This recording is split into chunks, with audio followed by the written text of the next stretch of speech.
Me Bhavsar Vijay Subhash, at post Ashte, taluka district Nandurbar. मी Dharti seeds Gujarat या कंपनीच्या लोकवन गव्हाची लागवड केली, तो मला इतर वाहनांपेक्षा हा गहू उत्कृष्ट दिसला।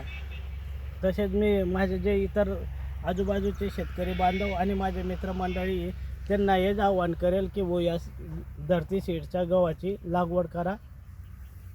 बरं, या वाहनाची तुम्ही म्हणजे किती बॅगांची लागवड केली आहे? सर 2 बॅगांची। 2 बॅगांची लागवड हो. केलेली आहे।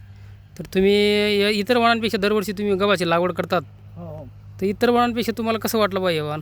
याची मोठी लोम कशी तुम्हाला वाटली? याची लोम जी आहे ती खूप मोठी आहे। हां, हे बघा आपण बघू शकता।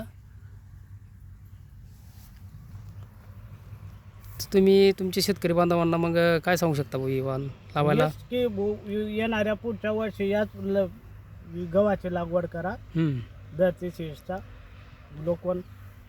शेतकरी बंधूंनो नमस्कार, मी ज्ञानेश्वर पाटील, नंदुरबार जिल्हा सेल्स ऑफिसर। आज आपण या व्हिडिओच्या माध्यमातून दाखवायचं एकच कारण आहे, धरती सीड्स या कंपनीचं लोकवन वाहन हे आपण या व्हिडिओच्या माध्यमातून प्रत्यक्ष आपण बघू शकता लाईव्ह। आणि इथं माझ्याजवळ शेतकरी पण आहेत। नाव काय आपलं? Bhavsar Vijay Subhash, at post Ashte, taluka district Nandurbar. हां, मोबाईल नंबर तुमचा? 96 23 54 55 14। चालेल, धन्यवाद।